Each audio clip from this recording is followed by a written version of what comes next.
Boxing Bros UK, larger than life, massive. Hello everybody, this is Boxing Bros UK here. I am a Hiss the Boss Chris. This is my co-host Andrew the Boxing Brain. And we've got a special guest today, Ollie from Squeeze the Neck podcast. Hey. Here he is. Top boy, tell us a bit about yourself and about your podcast. How long have you been doing it and that? As you say, mate, Squeeze the Neck podcast. So it started off I was gonna chat to some of the people I grapple with and whatnot. But before that, I used to box, so I sort of called out some contacts and some of the boys and just started rolling from there. And then before I knew it, I'd done sort of 10 episodes or whatnot. And then it started to sort of go. So now I want it to be, I want to grow it to sort of the fight podcast of the UK, if you like. And that's where we're at. Nice, ambitious. I love it. I like it. I like it. Yeah, we met you at the press conference. What press conference was it for? Usyk Dubois. Usyk Dubois. We see. Can you forget that one, Chrissy boy? I knew we came at a press conference, but I couldn't remember what it was. We've been to quite a few now. Was that your first, Ollie? Was it your first one, if I remember you saying? Or it was the first one I'd sort of been at with this, yeah. So I've been at over the years and whatnot, but in terms of the first one for actually, for Squeeze the Neck and sort of doing that, it was, Yeah. No, I've seen a few of your bits. I like what you're doing. You come across well. You got a good run because that's half the battle, trying to get a rapport with a fight and that sort of stuff, innit? So you're doing good stuff. Sometimes it's like pulling a tooth out of a dead horse talking to fighters because they just want to fight. They're in camp. They can't be bothered to chat to us. Well, to be honest with you, like people ask me a lot about interview. I don't really interview. Do you know what I mean? Like I don't see it as an interview. I just sit down and have a chat. Exactly. That's what we do. I turn this on, and it's easy, So I don't really put too much thought into it. Cool.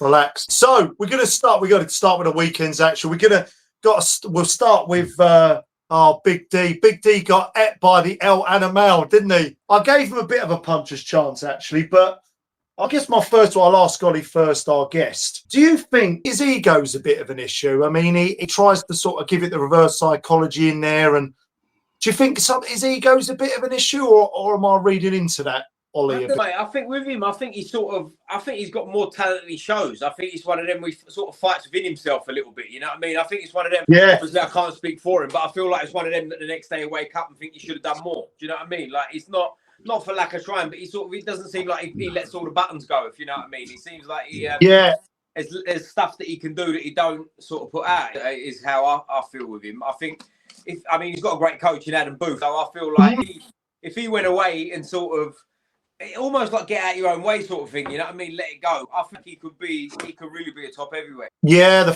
everything's there, isn't he? Everything's there. Chris, what do you think?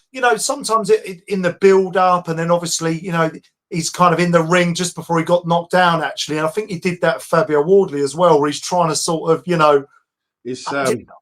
what do you think, Chris? It's that old thing, Mike Tyson. Everyone's got a game plan until you get punched in the face. So in the first round, Adeleye, he's not a busy fighter, really. He's never been busy. He was a lot busier in the first round than I've ever seen him. And then he got hit with a shot, and that just vanished. That whatever game plan they were, let your hands go a little bit more, went out the window, and it only did it for the first round for a little bit. He got hit with a shot, and then he reverted back to type. I don't think it's his ego. I kind of agree with Ollie.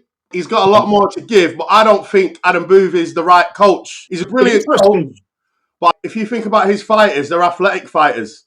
People like David Hay, like George Wall, Josh Kelly, them kind of people. And I think Adeleye, he's very strong, very bulky. Like some of his punches are fast, like his hook, his right hand, but he's not really got fast hands, so to speak. So he needs to rely on his timing. I think he needs a more traditional coach, like a Tony Sims or even Abel Sanchez. Would be a great coach for him. Just counter-punching, cutting off the ring, that tucking up, making yourself bulletproof when you're coming forward. Because that left-hand low react style, he hasn't got the body and the attributes to pull that style up. I don't think. A lot of modern fighters doing it, haven't we? Yeah. We've seen a lot of them trying to adopt that style. A basic style. Have you ever seen up close by any chance, chaps? You ever seen David Adeleye throw punches up close? Yeah, I've seen it. I've interviewed him. He's a big banger, isn't he? Do you know what I mean? I've been in there. I've seen him hit pads and that, like with a geezer with a body protector on. He hits hard. He hits just as hard as Dubois, AJ, all of them. But it's timing. It's all good. It's all well and good being able to look at Ernie Shavers, the hardest hitter in history. He never won a belt because it's you got to land them punches at the right times. You know what I mean? Yeah.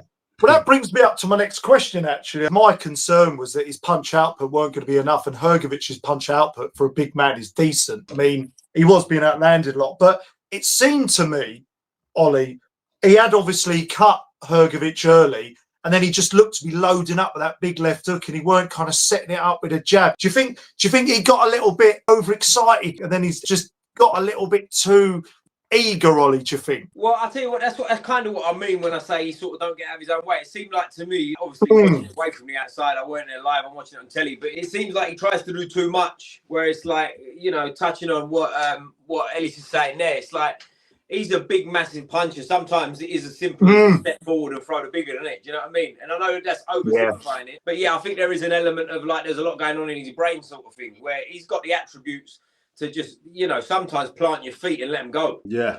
Yeah. I know what Ollie's saying there, Chris, because I think Ollie feels that there's untapped potential there, and maybe the package is there, and if he could just get the right dynamic with a coach to unlock that, you know, it's in Ben Davidson, Andy Lee, like what he done with Parker. Do you think he needs a bit of an Andy Lee moment where he needs someone that's can, maybe Andy Booth's it, where he can, there's something there, can someone unlock it? It's like, I'd say he needs more because, like, no disrespect to him, but he's not the greatest thinking fighter. So I think he needs a really thinking coach, like a Ben Davidson, you know, because Ben Davidson does that video analytics. Because if you look back at the Fabio Wardley fight, they were running something, and there was, when he does this, or when he's studying like this, the right hand's there. And even though Fabio Wardley was losing every round, when Huni gave him that opportunity, head to the side, and he threw a perfect shot. And he even moved his head to move just out of the way of Huni's shot, counter, boom. That's all she wrote. So if Adelaye's got a coach like that, where he knows as soon as his feet and he's in that position, I know I've got a free shot and it will happen if I can just get through the fight. So I think, and because he's so hit so hard, as long as he's got that game plan, if he does this, if he does that, I'll be able to knock him out. And he can just get through. But like Ollie said, I think he's thinking too much. And he's thinking about too many things at once when he should just be concentrating on one. AJ does like that. AJ. In his late career. He's getting his head boxed off and losing rounds. Instead of conserving his energy and waiting for, maybe setting a few traps and waiting for the right moment, you know? Yeah, I think with the AJ comparison, because I feel AJ, not to go off on a rant about AJ, but I feel AJ sort of lost his way a little bit with Andy Ruiz fight, the obvious one, right? But it's, again, sort of getting out your own way. AJ sort of reinvented himself on that one, where to me he was, you know, he was doing fine against Andy Ruiz the first time till he got caught. So sometimes it is a bit more simple than you need to make it, isn't it? You know, and I think that falls into that bracket. You don't need to be overthinking certain things. I think he's got the power and the size and whatnot to sometimes walk at people, move the head and like take people out, you know? Yeah, I think it's a cracking point. I think this is where sports psychologists, I know we always go, sports psycho, but that's where they're worth their weight in gold. If you've got someone who's a bit of a ruminator, bit of a thinker like AJ is, you got to shrink that brain. But just keep it simple. Not come out, do this, get your head off the line, lateral move. Not everyone's not Alexander Usyk. Do you know? Like you say, just come forward, high guard. So my last one on Adeleye then, and I just wonder. I'm just looking into this. Maybe if he maybe doesn't throw as enough. Do you think, we'll come to Wally again first, do you think his gas tank's a bit of an issue? Is he trying to maybe manage himself? He's not wanting to blow his load, for want of a better description, too early? Or again, am I reading into it? I don't know. I don't think it's so much of a gas tank issue, but it can come down to an efficiency issue. Do you know what I mean? If you're stressed, you're uptight and overthinking, then again, you can drain the battery, can't you? You know? So mental energy. In terms of gas tank, I don't think it's like a cardio thing or anything like that. I think it's just, again, kind of in the same lane as what we're talking about, where sometimes if you're doing too much, you're wearing yourself down when you don't need to. Do you know what I mean? Whereas keeping things simple and being relaxed, it's you're not wasting that energy, are you? Do you know what I mean? And I feel that's where he's at. I think he's like, if you look at other heavyweights around, David Adeleye is one of them that's got proper potential in terms of being like, again, if he got out his own way a little bit, he could really be a top heavyweight. But he's just got, there's a few things just in his way at the minute, I think. Yeah, some decent points. Chris, do you agree with that? Disagree? Any other insights to add? I think he's got the skills, but I don't know. I don't think he's got the mind to get out of his own way, if you know what I mean. Because he's had a couple of trainers, like, he really needs to simplify his mentality. Like he said, he needs to just be he needs a good coach that he trusts 100%, that he can just rely on his coach. So his coach is going to say, tuck up, bulletproof, just get through the round. And like we say, we're not in there. Maybe that's what he was trying to do, and Hrgovic was too good. We don't know. Yeah. But for me, I can't really see Adeleye doing anything great in the division. I just think he's just got something that he just can't get out of his own way and stick to it. But he has got the power and some good little skills there. Because disclaimer, Ollie, but Chris isn't Adelaye's biggest fan, as you probably get. He's quite honest with it. Like, my job is to try and sort of, I like him. I think, but I don't know. I just don't think. Why is that a personal thing or what? It's not personal at all. From watching his fight, it's every fight. It's the same thing. Like, underwhelming every single fight. Even when he's fighting journeyman, he's always a bit flat performances. Yeah. And it's I feel like he's got more to give. I feel he works within himself. Yeah, One of them geezers, I feel when he's in there, it's like, come on, you feel like there's more. You feel like he's got the ability, but he don't sort of let it go at times. But yeah, that's my problem. That's why because I've followed his career from his debut. I've watched every single one of his fights. And you know when you're wishing someone to do well and they just keep doing the same fucking thing over and over again, not letting their hands go, following the guy around the ring, relying on your power, and like he's not showing anything new. What he's learned, he's just doing the same thing, no matter who he fights. You know what I mean? I'll tell you what. Before we come on to Hrgovic, one thing I would say to get some positives out of it, I thought it was one of his better performances against probably a top 10, top 5 heavyweight now. Hrgovic he showed a lot of heart.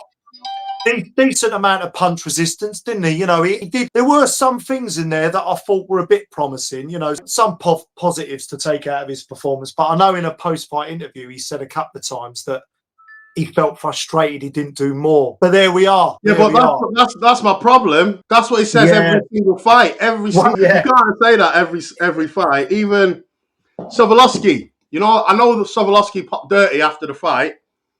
But I don't know if he got a draw or win, but it was a very shaky decision. And I think before you step up your levels, especially when it's a journeyman, let's make sure that there's no question marks on my resume.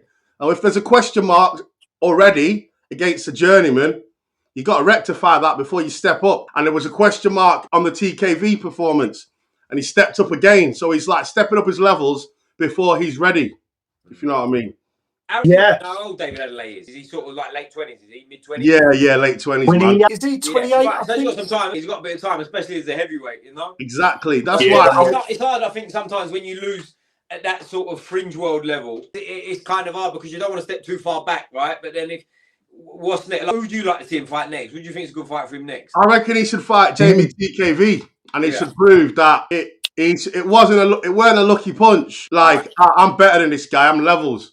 Because it looked like to us that if he thought, right, I'm going to get more money for fighting Hrgovic, and if I lose to Hrgovic, no one cares because Hrgovic is top 5, top 10 in the world. If I lose or look bad against Jamie TKV, I'm going to get less money and I'm going to lose to someone that no one really knows. So let me take the win, right? Yeah, let me take this fight.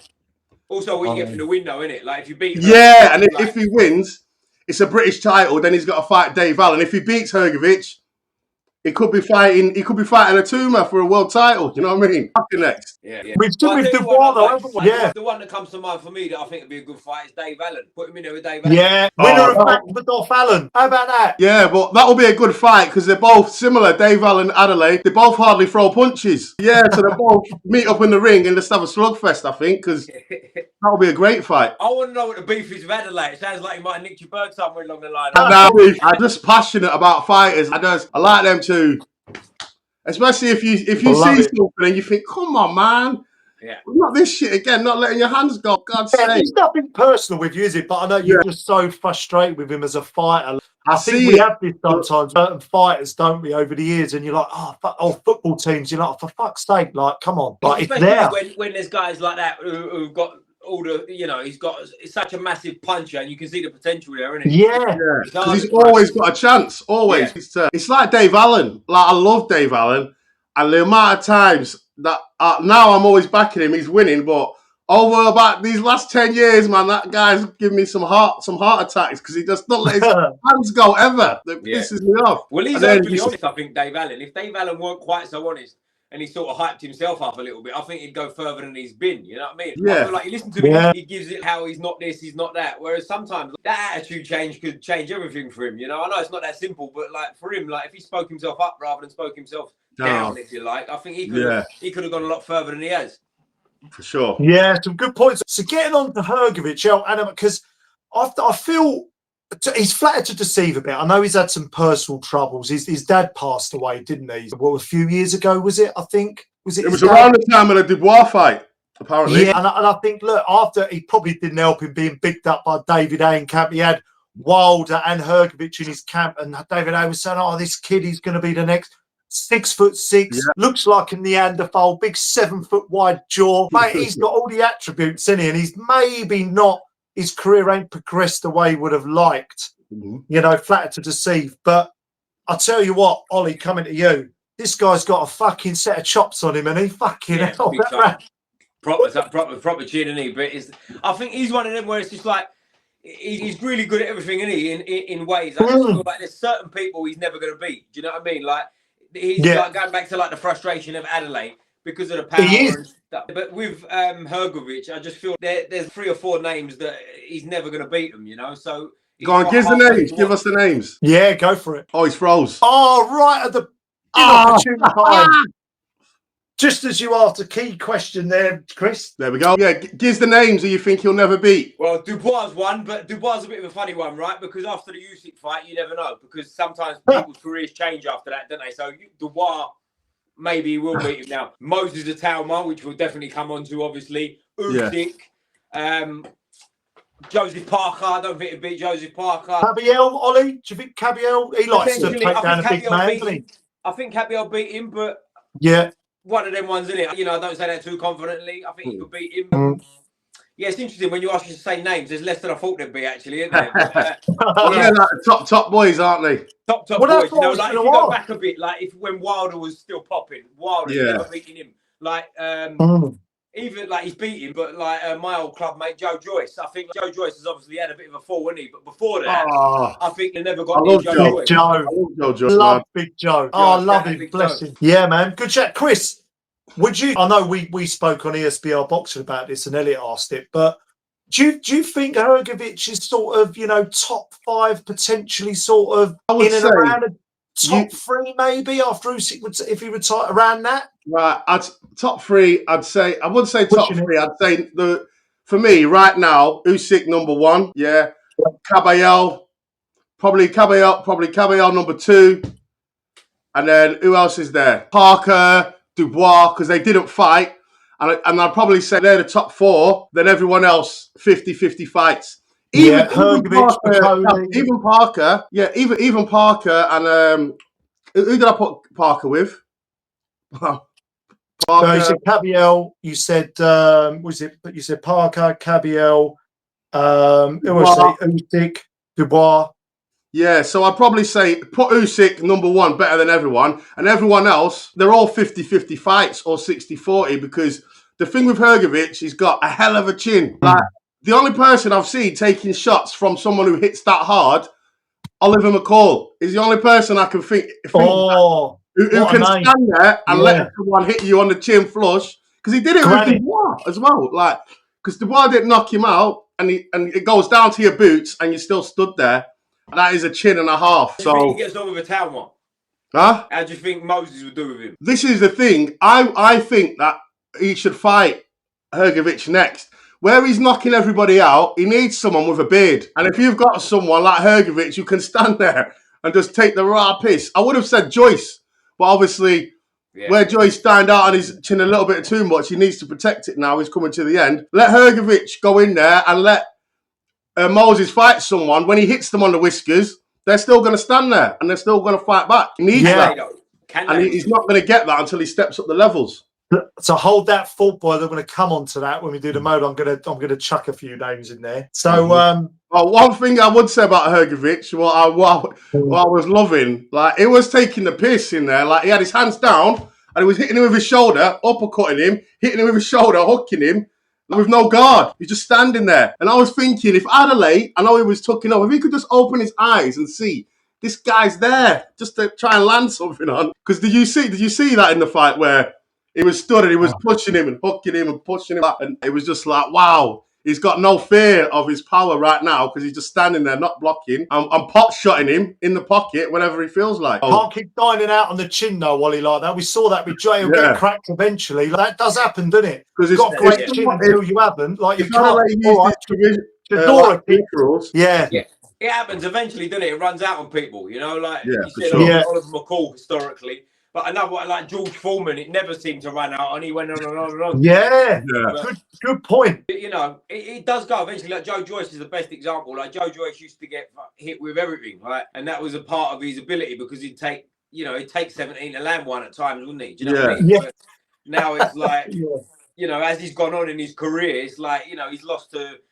I got a fancy to beat Del Boy Chisora back in the day, you know, but then he's getting dropped by him, and it's like it's over. I know. Yeah, and I think Zhang seems to have done that. I mean, Zhang sort of just seems to he's very heavy-handed. I think that Zhang defeat, those two Zhang defeats, seem to really take a lot out of it. I think the second one, and it's like when you look at Joe Joyce when he beat Joseph Parker.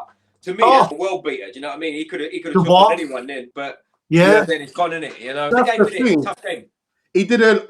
This is why I feel sorry for Joyce. No matter what anyone says, they did him dirty, man. Because how can you beat Dubois, Daniel Dubois, and beat Joseph Parker, and you didn't get a world title shot? What the fuck's up with that? Yeah. Do you know what I mean? And aged out, I think Joe Joyce went pro late, didn't he? But he still got the big wins. He didn't. And after them big wins, they didn't give him nothing. They gave him. You beat Joseph Parker, you beat Dubois. They're giving you Zhang. I think Frank Warren, look, if not, I don't think Frank Warren will be watching our channel just yet. You know, we're still growing. But if he does, you know, I'm just being honest. But I think Frank Warren done Big Joe a little bit dirty, to be honest. Maybe, I don't know. I felt he didn't maybe get the opportunities that he deserved. Just my opinion, but there we are. So, any more thoughts to add before we go on to the big one, a roundup, Chris? Or just one more. I forgot to mention, you've got to give Hrgovic credit for his improvement in stamina already. Because you know, since he's got with Abel Sanchez, obviously they didn't have a lot of time in the Joe Joyce fight. But normally Hrgovic, he switches off. That's why he got knocked down by Zhang. That's what normally happens to him quite a bit. He switches off in fights.